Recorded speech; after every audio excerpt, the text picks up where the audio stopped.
Welcome back to Sheeja's quick bites. ഇന്നത്തെ വീഡിയോയിൽ sweet പൊങ്ങലിൻ്റെ recipe കാണാം. തമിഴ്നാട്ടിൽ പൊങ്ങലിൻ്റെ സീസൺ ആകുമ്പോൾ ഉണ്ടാക്കാറുള്ള ഒരു മധുര പലഹാരമാണ് സ്വീറ്റ് പൊങ്ങൽ. നമുക്ക് ഊണ് കഴിഞ്ഞിട്ട് ഡെസേർട്ടായിട്ട് കഴിക്കാനും കുട്ടികൾക്കൊക്കെ ഹെൽത്തി ആയിട്ട് കൊടുക്കാൻ പറ്റുന്ന നല്ലൊരു പലഹാരമാണ് സ്വീറ്റ് പൊങ്ങൽ. ഇതുണ്ടാക്കാനായിട്ട് 1 കപ്പ് പച്ചരിയും 1/2 കപ്പ് ചെറുപയർ പരിപ്പുമാണ് വേണ്ടത്.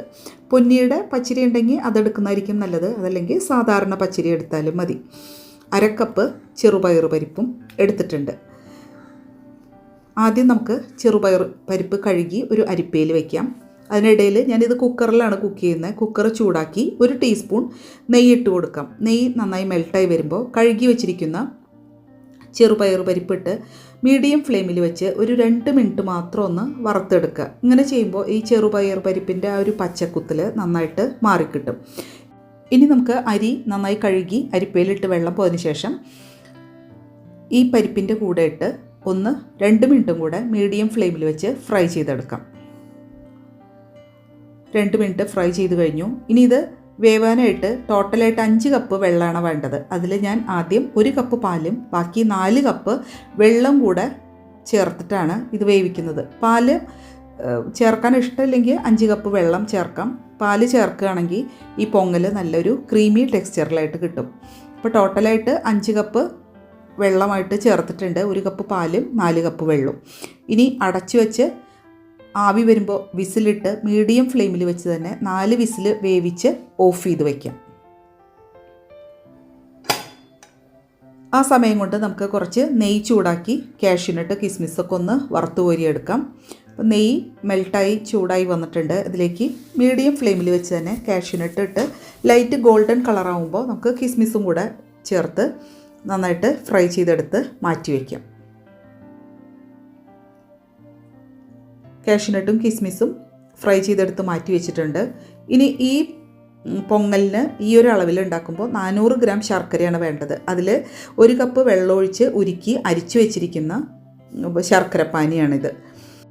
പൊങ്ങൽ ഉണ്ടാക്കാനായിട്ട് എല്ലാം തയ്യാറായിട്ടാണ് ഇരിക്കുന്നത്. അപ്പോൾ നമുക്ക് പ്രഷർ കുക്കർ തുറന്നു നോക്കാം. പ്രഷറൊക്കെ നന്നായി പോയിരിക്കുന്നത്.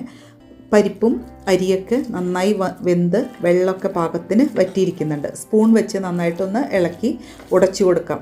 നന്നായിട്ടൊന്ന് സ്മാഷാക്കി എടുക്കുക. അതിനുശേഷം നമുക്ക് ശർക്കരപ്പാനി ഒഴിച്ചു കൊടുക്കാം. 400 ഗ്രാം ശർക്കര ഉരുക്കിയതിൻ്റെ 3/4 ഭാഗം ഒഴിച്ചിട്ടുണ്ട്. പിന്നെ നമുക്ക് മധുരം നോക്കിയിട്ട് ഒഴിച്ചു കൊടുക്കാം. ഇനി ഗ്യാസ് വീണ്ടും ഓൺ ചെയ്ത് വെച്ചിട്ടുണ്ട്. ഇനി നമുക്ക് ഈ മധുരം ബാലൻസ് ചെയ്യാനായിട്ട് 2 നുള്ള് മാത്രം ഉപ്പ് ചേർത്ത് കൊടുക്കുക. കൈകൊണ്ട് ചേർത്താൽ മതി. ശർക്കരയിലും ഒരു ചെറിയ അളവിൽ ഉപ്പുണ്ടാവും, അപ്പോൾ അത് നോക്കിയിട്ട് ചേർക്കുക. 2 നുള്ള് മാത്രം ഉപ്പ് ചേർത്ത് നന്നായിട്ട് ഇളക്കി. മധുരം നോക്കുമ്പോൾ കുറവാണ്. ശർക്കരപ്പാനി ഒന്നിച്ച് ഒഴിച്ച് കൊടുക്കാതെ ഇങ്ങനെ മധുരം നോക്കിയിട്ട് ഒഴിക്കുന്നതാണ് നല്ലത്. ഫ്ലേവറിനായിട്ട് 1/2 ടീസ്പൂൺ ഏലക്കായ പൊടിച്ചതും കൂടെ ചേർത്തു. ഇനി വറുത്ത് വെച്ചിരിക്കുന്ന കാഷ്യൂനട്ടും കിസ്മിസും കൂടെ ചേർത്ത് നന്നായിട്ട് ഇളക്കാം. ഏറ്റവും ലാസ്റ്റായിട്ട് ഒരു 4 ടീസ്പൂൺ നെയ്യാണ് ഈ ഒരു അളവിൽ പൊങ്ങൽ ഉണ്ടാക്കുമ്പോൾ ചേർക്കേണ്ടത്. അപ്പോൾ നെയ്യുടെ ഫ്ലേവർ നോക്കിയിട്ട് ബാക്കിയുള്ള നെയ്യും കൂടെ ചേർക്കുക. ഞാൻ 2 ടീസ്പൂണേ ഇപ്പോൾ ചേർത്തിട്ടുള്ളൂ. അപ്പോൾ ഇളക്കി നോക്കുമ്പോൾ നെയ്യിൻ്റെ ഫ്ലേവർ കുറച്ചും കൂടെ ഉണ്ടെങ്കിൽ ഒന്നും കൂടെ നല്ലതായിരിക്കും. അപ്പോൾ കഴിക്കാൻ ഇഷ്ടമില്ലാത്തവർ നെയ്യ് ചേർക്കണ്ട. ഞാൻ 1 ടീസ്പൂണും കൂടെ ചേർക്കുന്നുണ്ട്. 3 ടീസ്പൂൺ നെയ്യ് ചേർത്തിട്ടുണ്ട്. ഇപ്പോൾ സ്വാദ് നോക്കുമ്പോൾ മധുരവും നെയ്യുടെ അളവൊക്കെ കറക്റ്റാണ്. നല്ല പെർഫെക്റ്റ് ടേസ്റ്റ് ആയിട്ടുണ്ട്. ഇനി ഗ്യാസ് ഓഫ് ചെയ്ത് സെർവിങ് ഡിഷിലേക്ക് മാറ്റാം. ഈ സ്വീറ്റ് പൊങ്ങലിന് മധുരപ്പൊങ്ങലെന്നും ചക്കര പൊങ്ങലെന്നൊക്കെ പറയാറുണ്ട്. നല്ലൊരു ഹെൽത്തി ആയിട്ടുള്ള ഡെസേർട്ട് റെസിപ്പിയാണ്.